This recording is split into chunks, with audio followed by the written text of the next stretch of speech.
It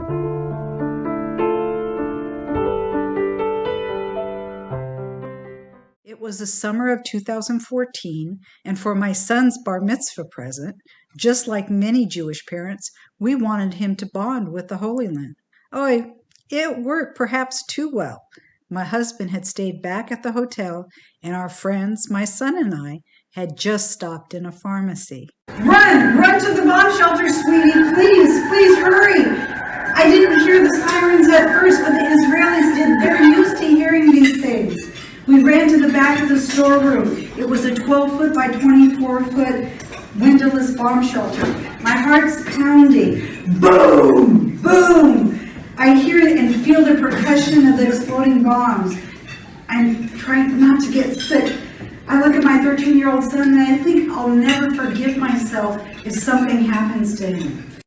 That's an excerpt from a speech I gave to the Orange County Jewish Bar Association.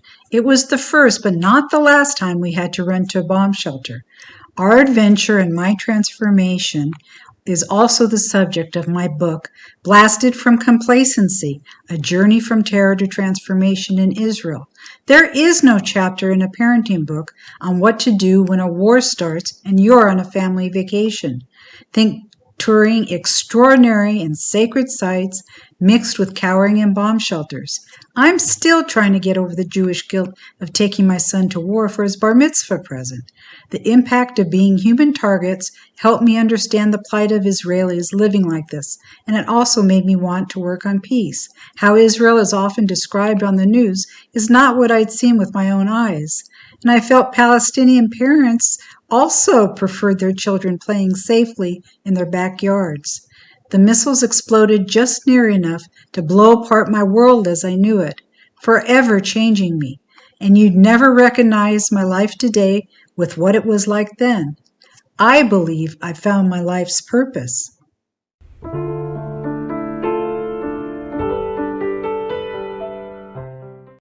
Hello, I'm Penny St., and I'm the host of Peace with Penny. Today we'll be speaking with Esther Hertzog, founder of SHIN, the Israeli Movement for Equal Representation of Women. SHIN was started in February 1989 and was founded with the aim of achieving equal representation of women in all power centers in Israel, whether political, public, or economic.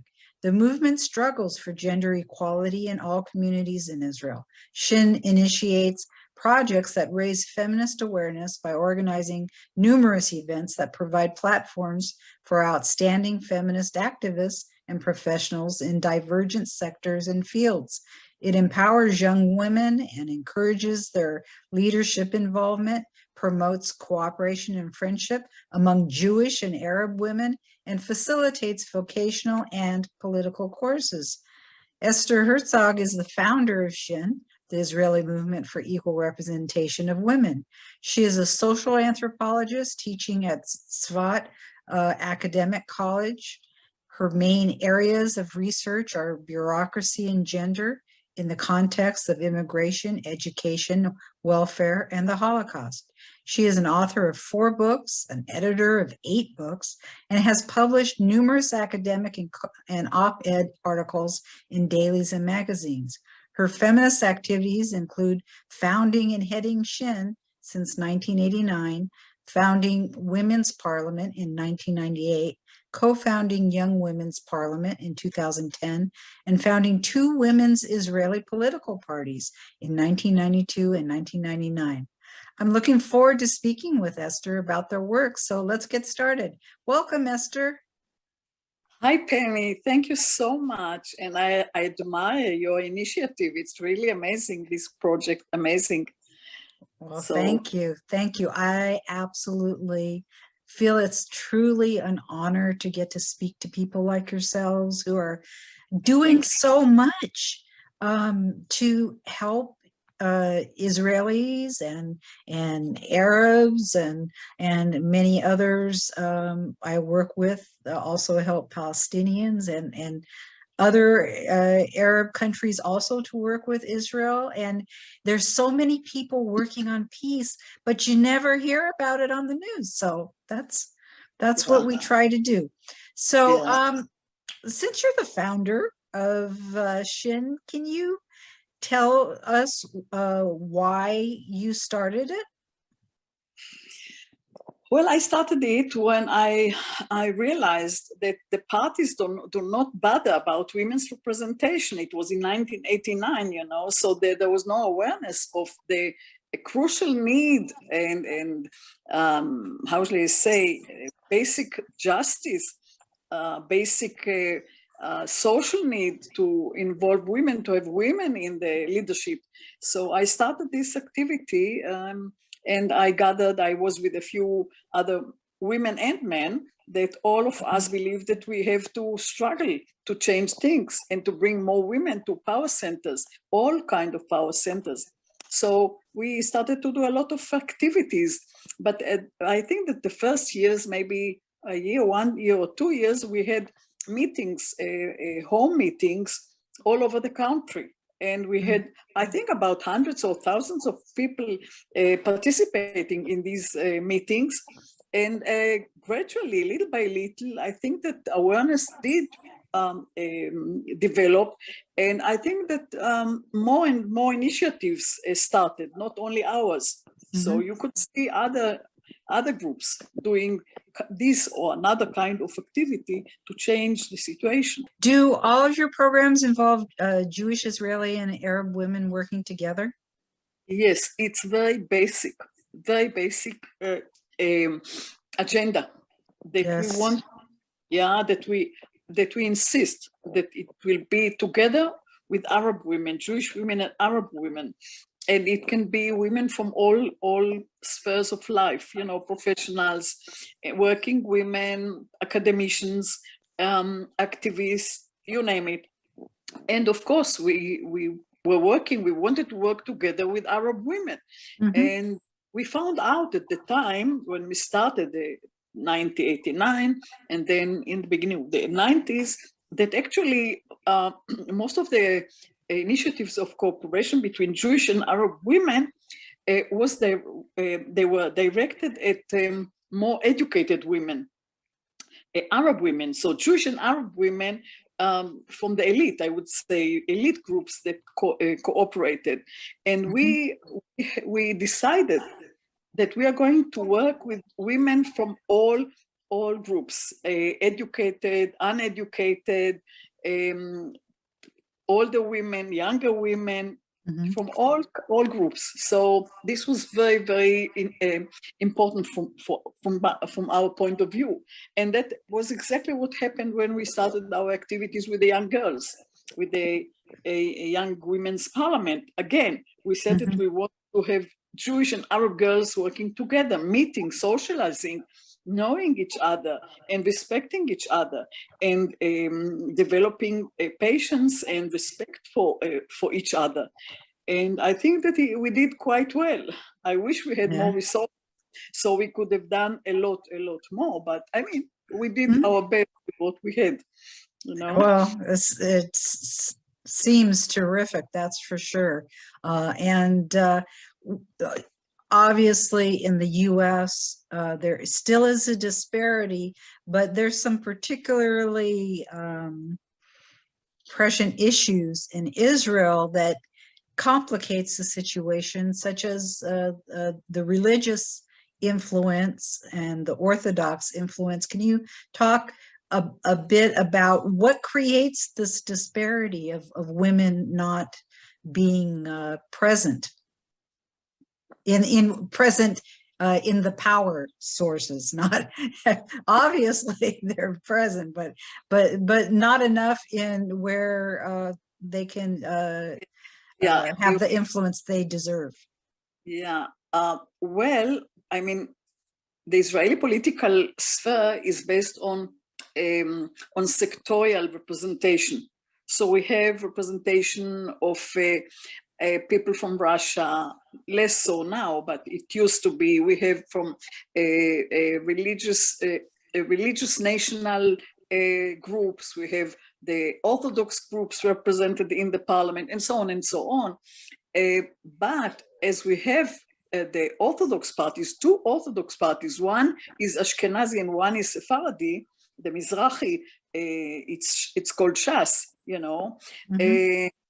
So they, in principle, do not allow women to participate in power positions. So they prevent the participation in power positions. And this is crucial.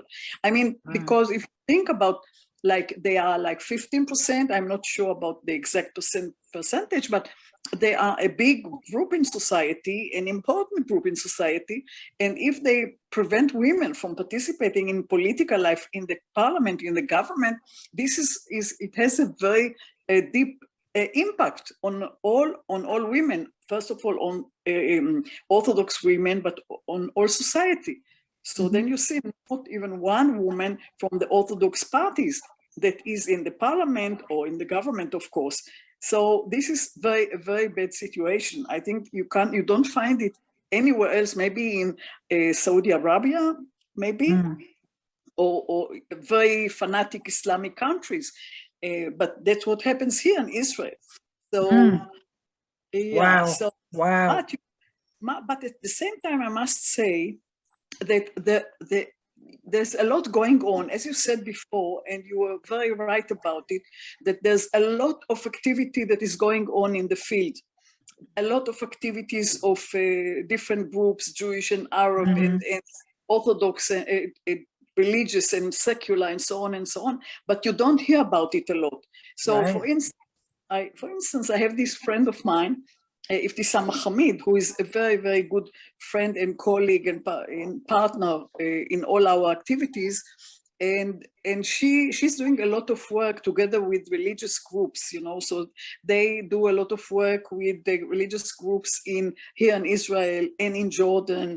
And when it was possible, she was also working with religious groups in Gaza, in the Gaza Strip. So there's a lot going on. She's an Arab woman? Iftisam Hamid, she is an Muslim Arab woman who lives in a place called Faradis, and she is a very, very significant, very influential and impressive woman who is working for years for the peace movement and for religious tolerance and for a friendship between Israeli and Jewish women, and so on. So she does a lot. She did a lot of activities, and thanks to her, we actually joined her in her activity in many ways. I have to have her on. So you'll have to hook me up. So as far as the Arab portion, there's about 20% in Israel. Yes. How are women impacted within their culture? Well, I think that there's a lot going on. So you see that young Arab women, Muslim and Druze and Christian, all from all groups, they are doing very well in the educational sphere. So you can see that many young Arab women are getting higher education, academic education, and actually more women have higher education than men, Arab men. I see it in my college in Sfat where I'm working. I see that there are many young Arab girls, women that are studying for the BA or for in law studies and social work and other fields. So the change is very dramatic, I think. If you look back, I think 10 years ago, there has been a great change. So even in the Bedouin society, you can see that things have changed, and we have now young Bedouin girls from the women from the south who are in universities, colleges, and they get the higher degrees. They have the MA degree, and also the PhD. Some of them get. So things are changing dramatically, I would say. Now, another thing is, if you look at the school system, educational system, you can see that in the past, most of the teachers in the Arab sector, educational sector, most of the teachers were men. But this has changed dramatically. So you find it now, it's like in the Jewish sector, actually. So most of the teachers are now women. And even the principals, they had the school principals are now many more and more women. So things are changing rapidly. Rapidly or not so rapidly, whatever. But things are changing, and it's for the better, I think. So Absolutely. nothing is Yeah. ideal, but things are changing, and I think that for the better. I really think so. So you mentioned and you know, from days gone by, I remember all the Save Soviet Jewry and immigration to Israel and all that. You mentioned a little bit the Russian speaking communities. What impact, you know, what's the influence of women or not having influence in their community, in the Russian speaking communities? Do you run into any particular issues within that community? well, that's a very interesting question, and I find it quite difficult to respond to answer, because, you know, I think that the fact that the immigrants from Russia were actually integrated very fast into general society, thanks to the approach, the immigration approach and the absorption approach, which allowed them to take the money and go wherever they want and do with the money whatever they find right, which did not happen with the Ethiopian. You know, my PhD was about the absorption of Ethiopian immigrants, and I thought that it was a very wrong approach. So they brought the Ethiopian immigrant, they put them in absorption center for a long time. And what happened is that the absorption was delayed for a long time.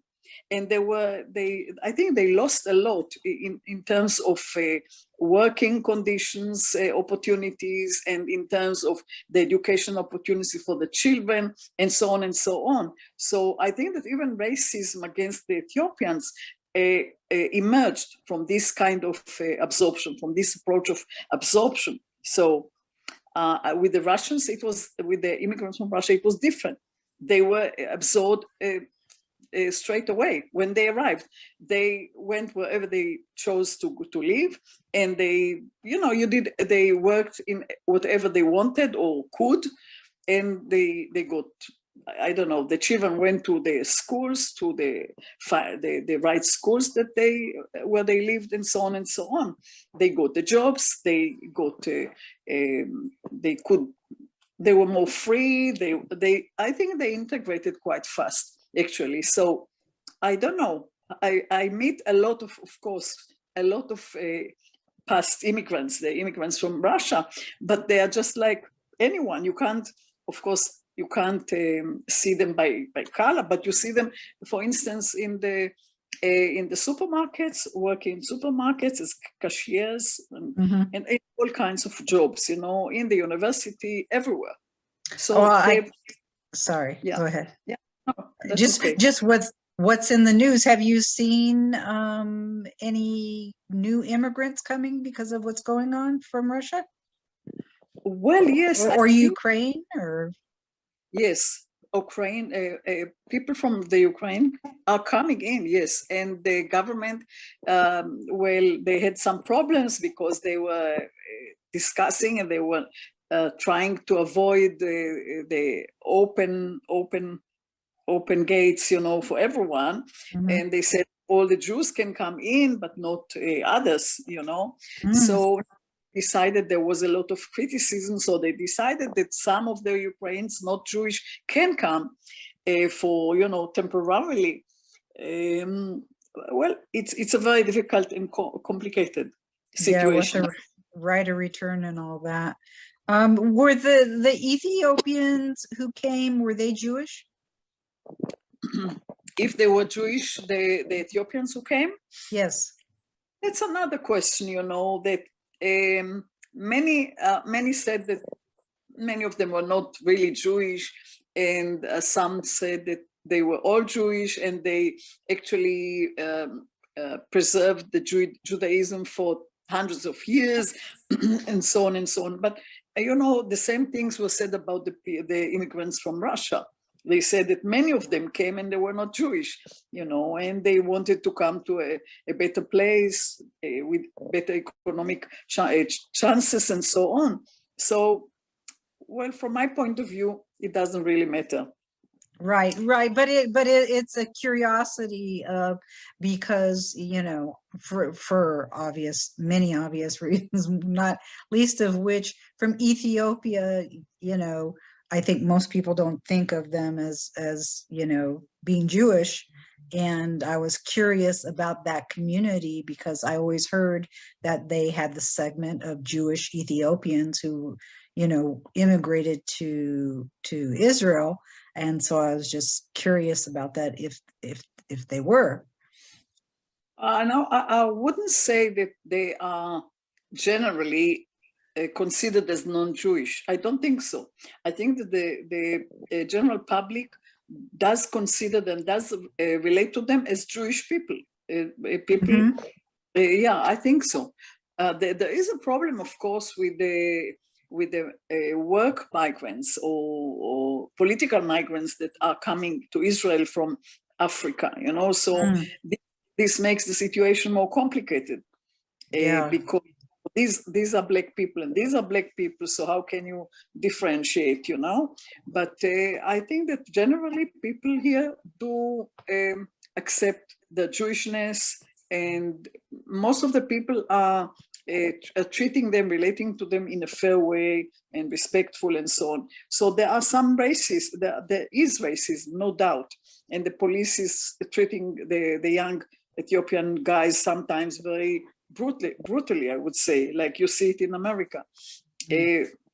But generally speaking, I wouldn't say that the public here thinks or relates to the Ethiopian immigrants, and they're not immigrants anymore. Most of them are not newcomers. They have been here for, let's say, in the Moses operation, the first wave, it was in the 80s, 83, 84. So we are talking about like 40 years already that they've been here. Yeah. So, and then in the 90s, the second wave was the Solomon operation. And again, it's like 30 years already. So I don't think that it's fair or it's correct to talk about them in terms of immigrants, They're citizens.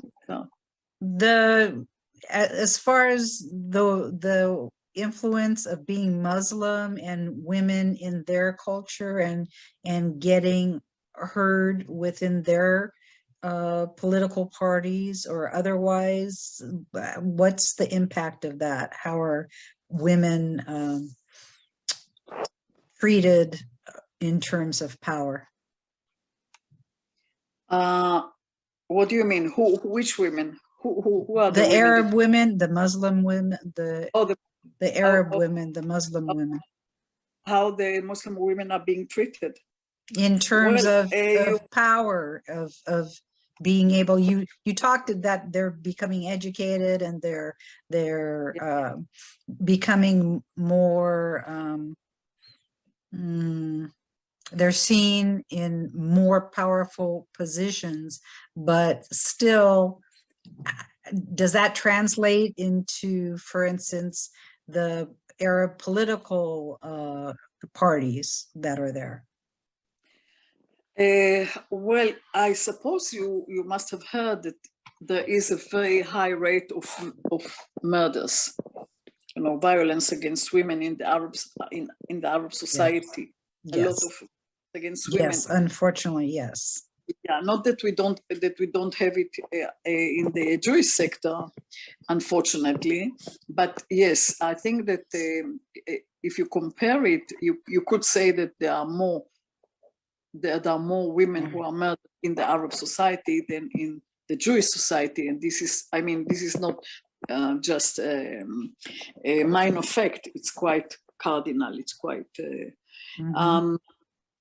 But I think that the advancement and the integration of Arab women in all spheres of life is is quite impressive, because you can see Yes. them.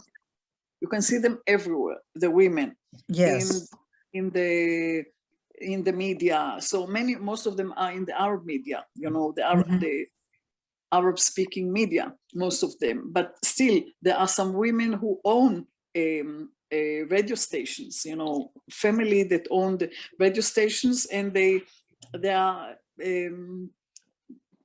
own it. And there are women who are now professors in the academia. Right. And Right. and there are a lot of Arab women who are doing very, very well.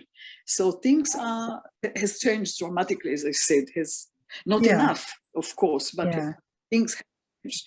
And well, if you go to the pharmacies, you find a lot Right. of too, and very educated and professional and so on. So, and I mean, if you look at the political sphere, you look at the Knesset, right? Now I think Right. we have 4 Arab women in the Knesset. It's not enough. It's not equal to the men, of course. And for many years, there was not even one woman in the Arab part. But for the last, I don't know, maybe 10 years, I'm not sure about when it started, that one woman entered the Knesset, although she entered through the Jewish party, not an Arab party. But then later on, another woman was added, and so now we have 4 women. So it's dramatic in terms of what we had like 10 years ago, but it's not enough, of course. But again, another but. You look at the Women's Committee, and it's headed for quite a few years. It's headed by an Arab woman, a Christian woman, actually. She is a Christian from Nazareth or Akko, I'm not sure. And she, her name, maybe you've heard about her, is Aida Tuma Sliman. And she is amazing, really amazing. You should really, I think she is doing a terrific job in the Knesset, and she brings up to the meetings, she brings up very, very difficult issues, and she wouldn't let anyone away with this, not the police representative, not anyone. So she's very committed, and she's very impressive, very impressive. So there's one, and others are also very, very serious women in the Knesset, and you know, I like it. I think it's nice. It means that yes, that women can become part of what's going on, whether they are Jewish, whether they are Arab, from the Christian sector or Muslim sector or whatever, you know. So what got you personally interested in this? I always like to ask some personal questions, see what created the person that you are. Where did this interest in women's rights come from? Well, this is a very tough question, you know. I'm not sure that I can answer this question. Well, maybe my mother has something to do with this. She started working in a shop. She was a sales lady in a women's dresses shop, and I saw her working outside the home and taking care of all of us at home. And well, she was in her own way, she was a feminist, you know.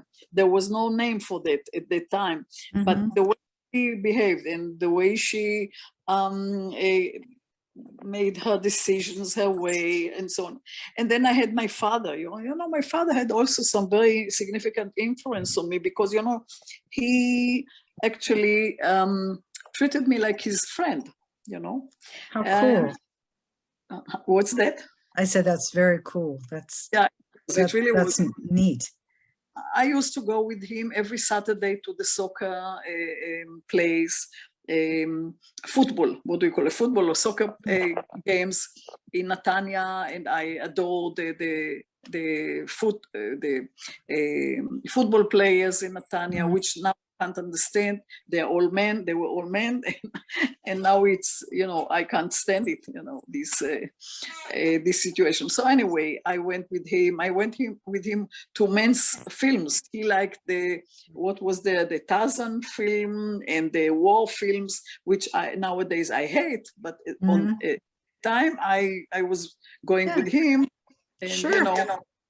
So I think he had a very significant influence on my thinking. And then also you read books that make an impression and have a very deep impact on you. All kinds of books and so on and so on. I mean, just like anyone else. How about your interest in uniting Arab and Israeli women? Well, you know, I've been involved with activities with Arab women for ages, I think. And I think my first involvement started when I worked with a welfare ministry. How old were you? Well, I was, let me see, it was maybe 40 years ago. 40 years ago, something like that. I was at my 30s, I think, or something like that. I'm not sure. And I was working with a labor ministry, Ministry of Labor, and I was responsible for a project that was training women to become paraprofessional workers in the welfare field. So I had to, I started this association, whatever organization that trained women to become paraprofessional workers in the welfare system, and then I insisted that the project must have also Arab villages, not only Jewish towns. So I insisted that the project will include social workers and social paraprofessionals, Arab and Jewish. And you know, it wasn't self-evident. It wasn't just like that, because I was told in the ministry, I was told that, you know, there are so few social workers, then they can't have paraprofessionals, because social workers have to train the paraprofessionals, and if you don't have enough social workers, you can't have the paraprofessionals. So I said that it's double discrimination.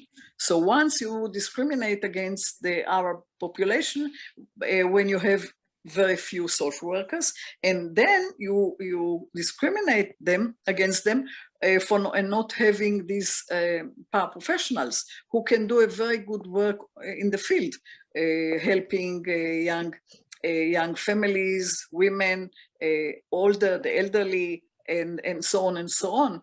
So I think I did well, and I succeeded. But at that time, I just met so many Arab women and men. And I developed some very good relationships with many of them. So it became very, very clear to me, very kind of natural for me to work with Arab and Jews just the same, you know, no difference. And then it continued. I was working at the college Be'er in Kfar Saba. I don't know if you heard about it. That's in the center of Israel. I was working for ages, for more than 20 years. I was working there, and I led a course of leadership, women's leadership course. I think it was the first leadership course in Israel, and definitely it was the first course that was working together with Jewish and Arab women. So I started this, and then after we started this, we had many others who continued and maybe imitated this course, and out of this course, a similar course, came out the first Arab member in the parliament, woman. Oh, how cool. Yes. If we could first talk about the women's parliament. Yeah, okay. So, what would you like me to tell you about it, about how it started? Okay, you can start with how it started. Well, so it started actually in Herzliya because SHIN was very involved in supporting women who were competing, who were participating in elections. So at that time, it was 98, in the local elections, we supported Yael German, who later on became the mayor in Herzliya. And then afterwards, she became minister, health minister. And we helped her together with another group in Herzliya that was called HEN, Herzliya Nashim, Herzliya Women. So we worked together, and our volunteers, our members, they helped Yael German in her campaign. So we were running around the streets, distributing cassettes of with the Yael German's talk about what she's going to do for women, and a lot of things that we did to promote her chances to be elected. And you know, in the beginning, people didn't know her, or almost didn't know her, like 1% support. So then another turn that took place. So in the second turn, she was elected, and she became the mayor of Herzliya. And she had like, I think 50% women members on her council, city council. Terrific. Yes. It was really a drama. It was really a dramatic event. So, but I have a lot of respect for Yael, because after she was elected, she recognized the value of our support, and she became involved in this women's parliament. So we started the women's parliament with Yael German in Herzliya, and actually in the first 2 years or something, we had, I think, maybe 2 events the same year in Herzliya, and we were supported by Yael German. And so when we started the women's parliament, we carried out like 6 events a year, every year, 6 events. Wow. Yeah, and we were very insistent to have these events in both Jewish and Arab places. So we had them in various Arab villages, and of course in Jewish towns, cities, places. But first of all, both women were together, both Arabs and Jews were together, but it happened to take place in either an Arab or a Jewish town. What's that? I didn't get it. Were both Arab and Jewish women were attending, but it happened to be taking place in either a Jewish or an Arab town. Is that what you're saying? Yes, yeah. We did our best to have at least 1 or 2 out of the 6 events in an Arab place. So we had it in Jisr Azarka, in Faradis, in Kalanswa, in Tira, in Pki'in, in the north, and in many Arab places. And that was one thing, to have the events in both Jewish and Arab places. But also we did our best to have always, in every event, to have on our panel at least 1 or 2 women, Arab women. So, and we always succeeded to find very outspoken, experienced, educated activists, and so on, you know. So we developed some very, very wonderful relationships and contacts with Arab women, you know, along the years. So, I mean, for how many years? We were very active until, I think, a year ago or year and a half ago, we carried out, like, as I said, 6 events a year.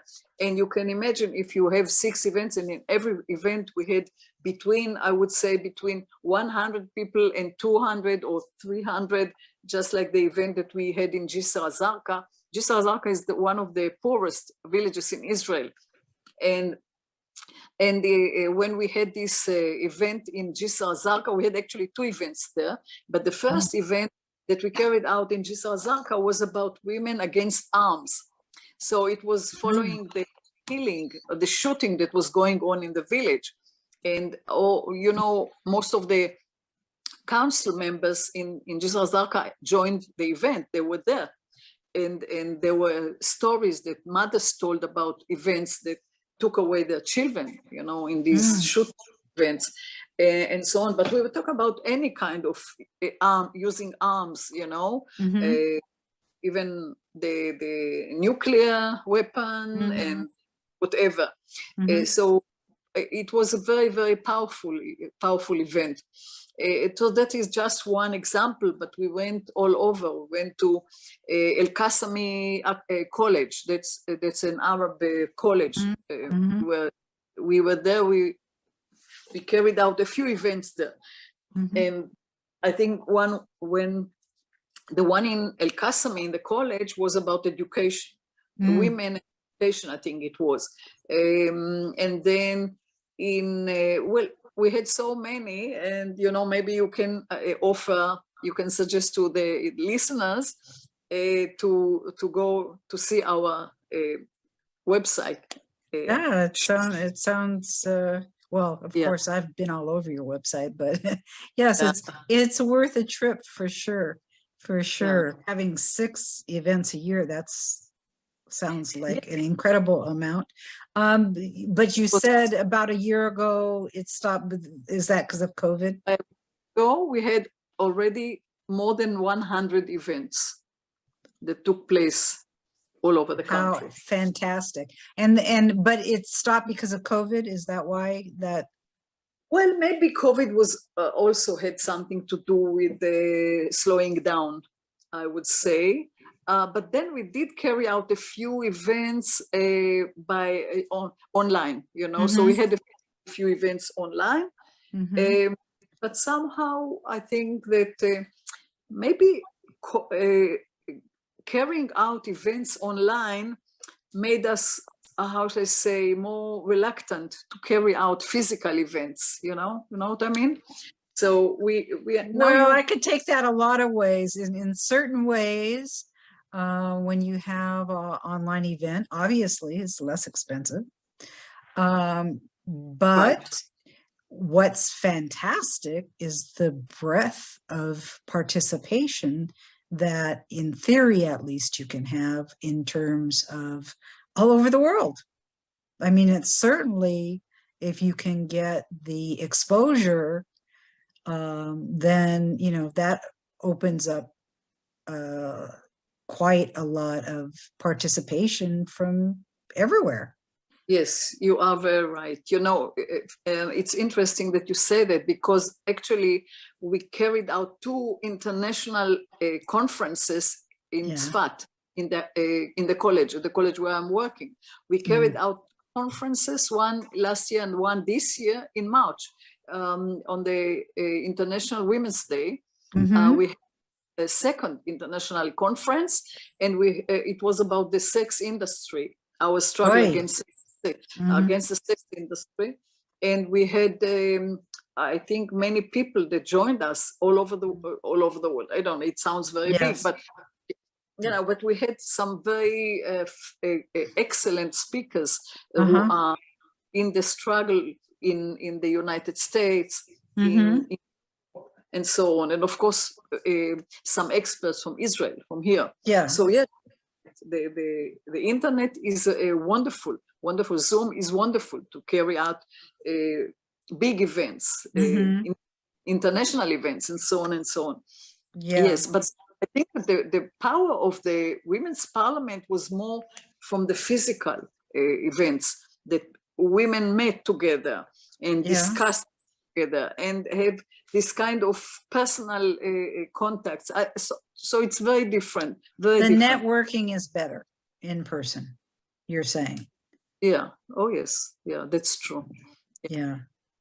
It's all very exciting, though. I love to hear this fantastic work that all these women are doing, you know, having kind of grown up in the corporate world of, being one of the first managers and consultants and all that. And why are we still talking about this, But, it is what it is. And I'm glad that there are people like yourself continuing to face it and continuing to push the boundaries and not taking no for an answer. So yay, you. People like you who care about these kind of activities, who are ready to invest a lot of efforts to bring it to the public and to public so on. So it's wonderful from your point of view. Oh, yeah, I absolutely love it. Let's talk next about the Young Women's Parliament, because unfortunately we have screwed up a lot when it comes to things being able to change. And it's the younger ones who are going to have to move it forward. So let's talk about some of the things that you've done with the Young Women's Parliament. And can you talk about who they are and what you do?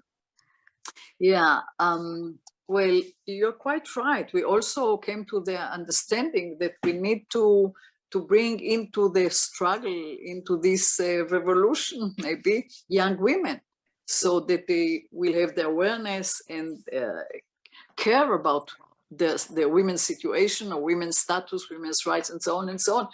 So, but actually we started this activity with the Young Women's Parliament in Bat Yam, because in Bat Yam there is a friend of mine, and she's also our partner in all these activities.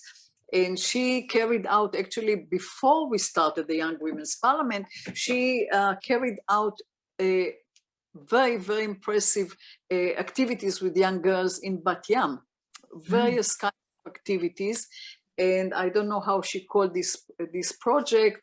Well, never mind, I forgot it, but her name is Anat Livnat, and she's really amazing. She did a lot of wonderful work with young women in Bat Yam. And then we were working together in the Women's Parliament, and we were talking about the possibility of working with the young girls and continuing what she was doing in Bat Yam. So we started in Bat Yam, we started this project, and it was in 2010 that we started the first Young Women's Parliament, and the first event took place in Sderot.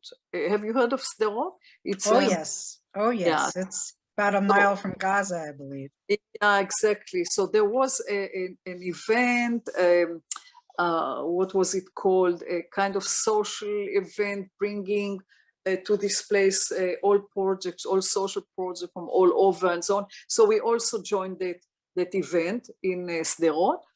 And it was our first event, I think, of the Young Women's Parliament. And we managed to bring about 150 girls from all over the country. And it was amazing. It was surprising. We were not ready for this kind of success.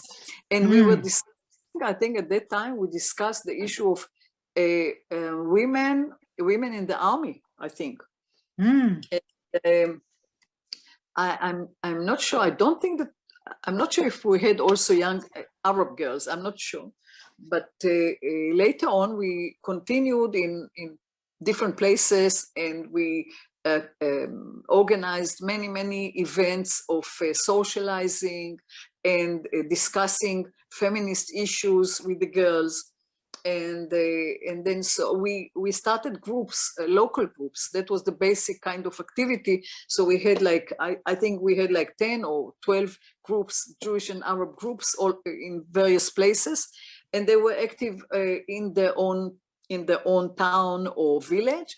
And then once a month or once in two months, we had a gathering of all the groups, active groups, in one of the places. So we had what was his name? One event when we had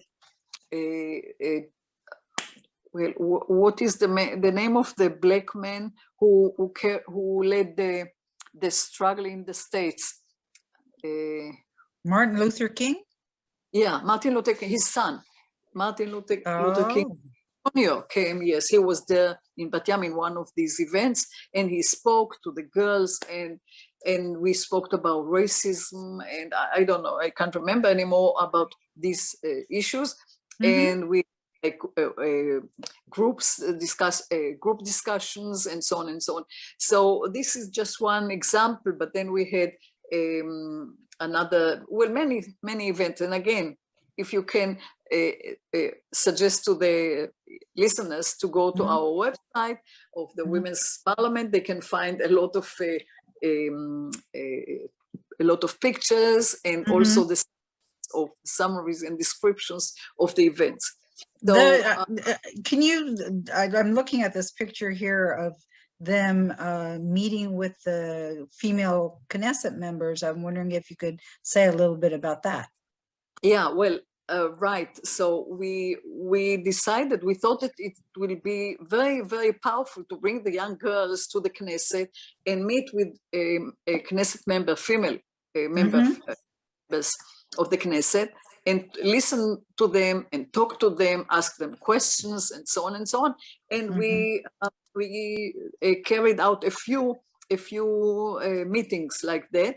So actually once a year in one of the general, how do you say, one of the seminars, we carried out also once a year seminar. So every year we came to Jerusalem and we and what we did, among other things, was going to the Knesset to meet the members of the parliament, the female members, and talk with them and so on and so on. And then later on, we brought smaller groups to the Knesset to join the women's committee. So they joined the women's committee, and it was a very special adventure, experience for them. They were excited about it. Yeah, and I would be too. Young or old or whatever. I mean, that's quite a privilege to be able to be with them. A lot, it impressed them very, very deeply. So one of the projects that came out of it was that the girls in Bat Yam, the group in Bat Yam, they initiated, they came up with a law that they brought it up in the Knesset, the law that is about sexual harassment, because they found out that the law against sexual harassment did not include what's going the schools, the educational system. So really? Yes. How did that happen? Yeah. So I don't know. So anyway, they were good working. For them. Good for them.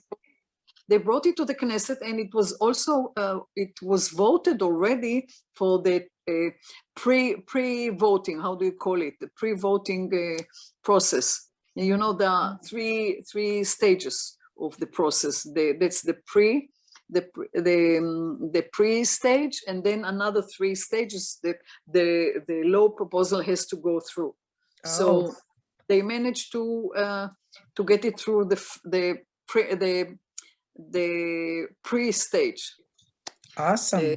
Yeah. So yeah, and you know, I remember that once we brought a few girls to the committee, to the women's committee, and the subject that was discussed at the time was, I think it was sexual harassment, and the girls got up and they were talking about it, and they said they brought up their own thinking, experience, knowledge, and so on and so on. So it was very, very powerful. But we did a lot of other things, other activities. So I know, for instance, when we brought them for the seminar once a year, then we did a lot to enable the socializing between the groups, and it worked very well, actually, very well. What age group are you talking about when you say the Young Women's Parliament? Yeah, high school girls, like high school. They between 15 and 17. How wonderful. That is really great. Yeah, we had another very interesting activity with them, with the help of the American Embassy, the cultural center of the American Embassy in Jerusalem.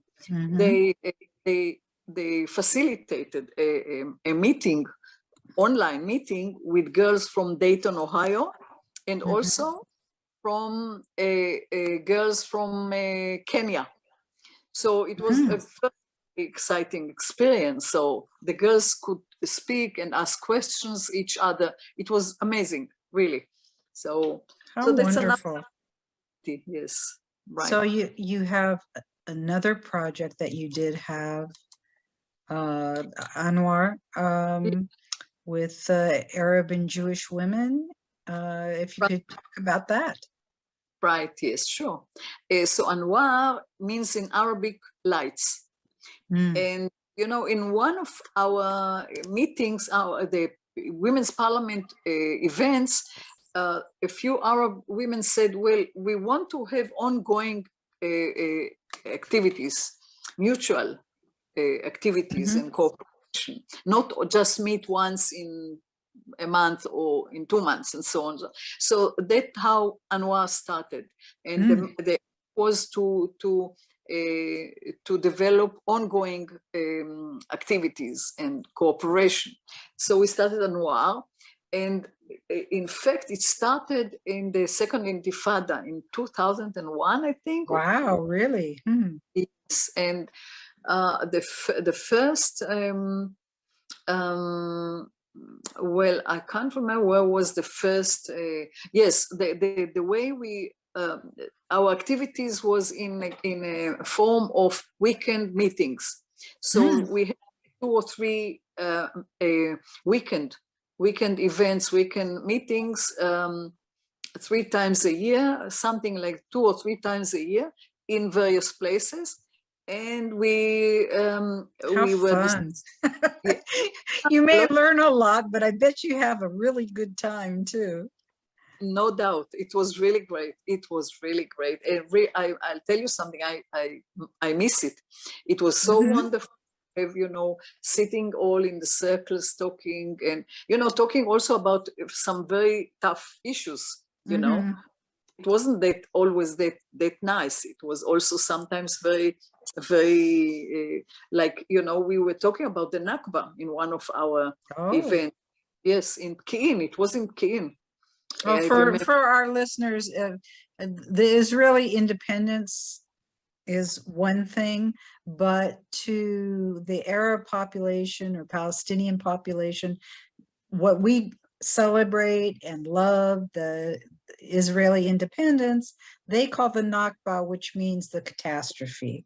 So that gives you an idea of the difference in perspective of the formation of Israel. So exactly. Very so. So we talked about the Nakba, and we brought now what's his name? Bakri, Muhammad Bakri, who made a film.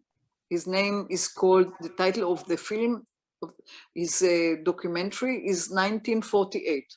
I think that's the name of the film. And we screened it, we showed it, and he was there. He came, he joined us. And, yes, and he talked about it. So it brought a split in the group, because no doubt. There Peace was some work is difficult. It's so difficult because the most you have to do is to learn to listen and keep your mouth shut. Because if you come from one perspective and someone is talking about what you're thrilled about in such a to them it's horror, it's the worst thing that could happen, it's very hard to listen to and very essential. So it's very hard. But yeah, so what happened? Yeah, a very sensitive topic, So we were discussing, we were watching the film, and then talked with him. And then it was like a storm, a group from Herzliya, activists, very women, but they were more oriented to the right wing. So they were so very upset. So they left us. They left us afterwards. That was a pity, because we did want to have women from all sides of the political map. Sure, they weren't ready. There, you have to be ready to. Yes. You definitely don't have to change your viewpoint, but you have to be willing to listen and try to work with where you can agree or where you can move forward. And you have to be ready for that, because it's hard. Yeah, that's very true. Very true. Yes. So, I mean, we had all kinds of problematic situations, many. No doubt. No doubt. Yes. Yes. I mean, you really stepped in that one. Yes, well, so, but we continued, and then we had other events, and they were all very exciting and very, how should I say, they were wonderful, all in all. And, sure. You know, once we had, with the Young Women's Parliament, we had an event in Kfar Saba, and it was at the time of the war. You know, I can't even remember which war it was. Unfortunately, that I'm sure that's true. It's been way too many. One is too many, but really. Of course. So anyway, there were missiles that were sent, and one fell on Kfar Saba, I think it was. Holy moly! Yes. So so the girls in the beginning they got panicked. They panicked, but then continued, and nobody left. Not the Arab. Well, that's Israel.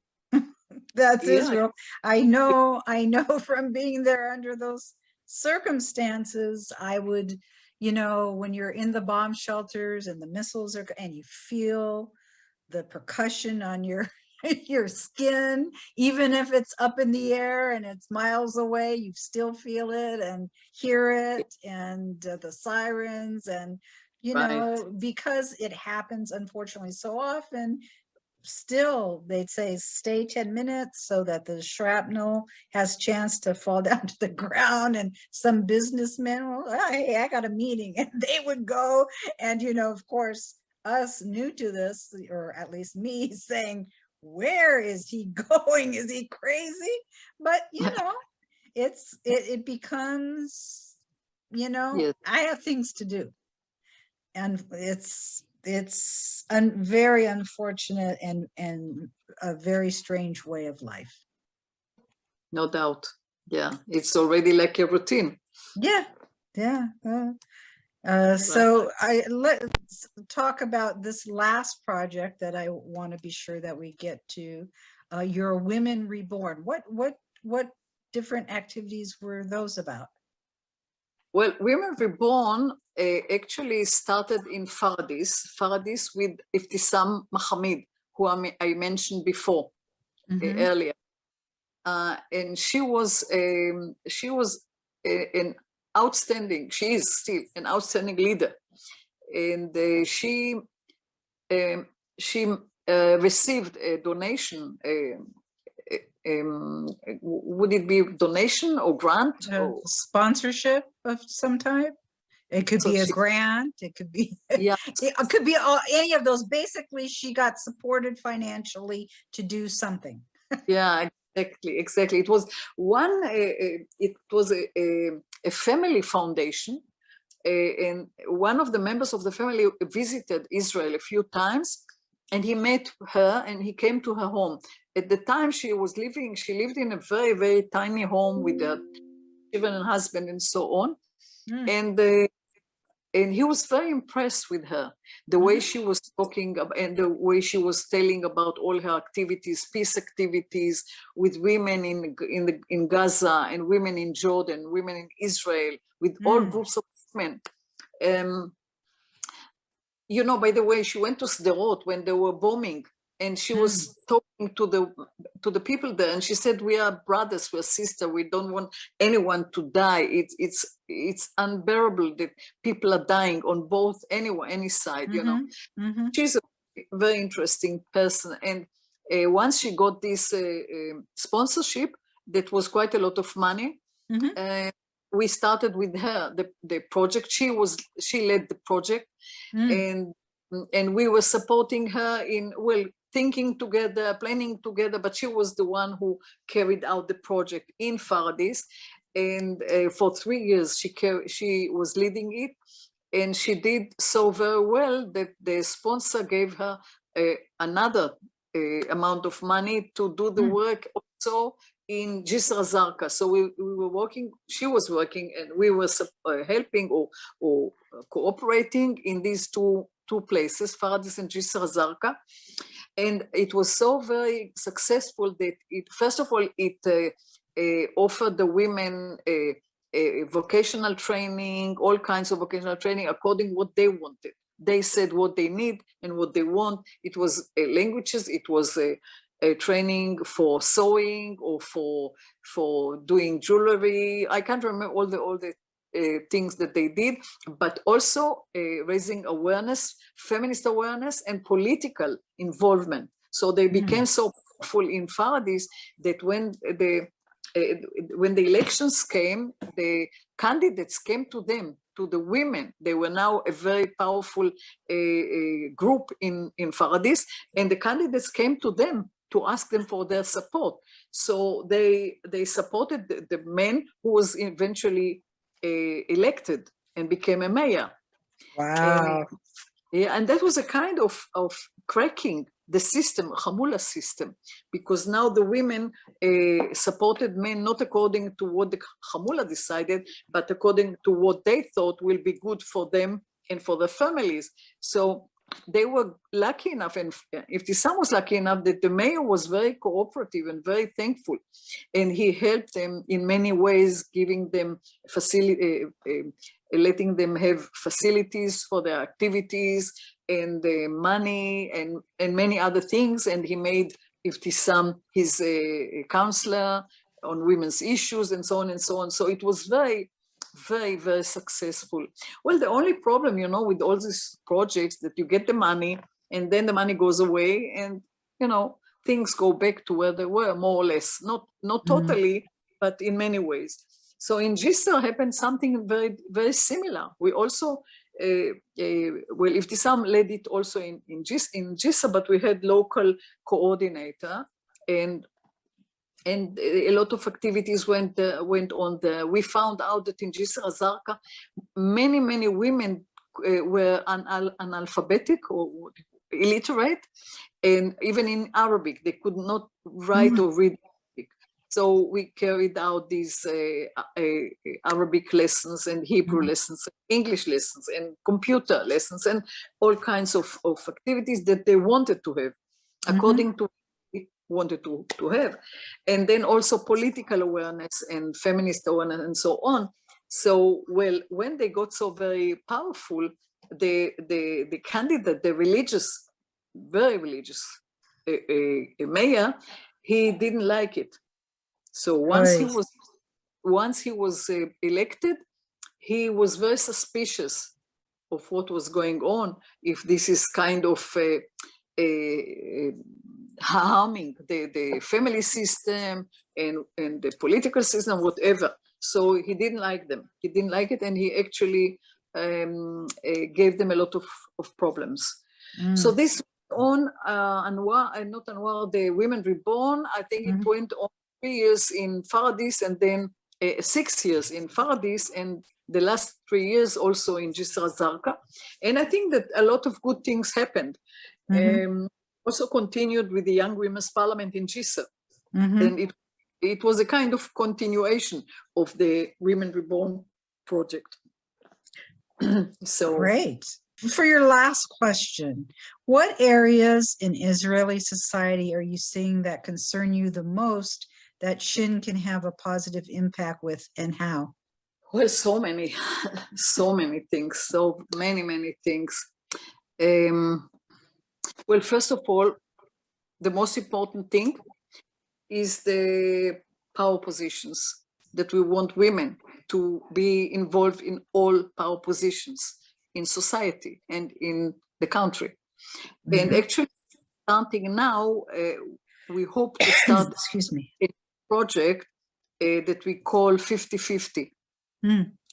And this is a project that some friend of ours, I mean, a new colleague, a new partner joined us. And she talks in terms of 50-50, and to have 50% men and 50% women.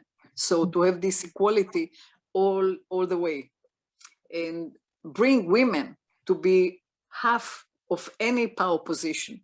So whether in politics or the labor market or culture, media, sports, and so on, you know, also. So a lot to be done, but the main thing, I think, that women will be equal part of every power center. This is a very, very central issue. And of course, doing it with our women together. They are our partners, Sure. in everything that we are doing. Fabulous. So, yeah. So I think this is the, how should I say, the heart of the struggle. Yes. But of course, other struggles that we are involved and we are interested in, like the sex industry that we are struggling against. And it is like family, how shall I say, family situation, family issues that are very bad for women and children, that we are involved, and we want to make an impact, because, you know, many young children are being taken away by the welfare authorities and so on and so on. This is another big issue that I won't bother you now about it, but we are also involved in this issue. Maybe another time. How wonderful, though, that you do work on all these incredible issues, and you know, we are women, hear us roar, right? So thank you so much for your time today, Esther. What your organization is doing is so important for the health of Israeli society, for the world. Next week, we will have a privilege of speaking with Yuval Ben David of EcoPeace Middle East. EcoPeace Middle East is a unique organization that brings together Jordanian, Palestinian, and Israeli environmentalists. Their primary objective is the promotion of cooperative efforts to protect their shared environmental heritage. In so doing, they seek to advance both sustainable regional development and the creation of necessary conditions for lasting peace in their region. Amen. As you can see, many people are working very hard to improve the lives of Jewish, Arab, and Palestinian people in the Middle East, promoting cooperation. And Peace with Penny strives to get the word out that there is hope for peace in the region. Next week, we'd love for you to join us again. We hope that the situation will calm down in Israel and that there will be better news for the people of Ukraine and Russia. For now, we'll leave you as we pray that everyone will someday live in peace, shalom, and salam.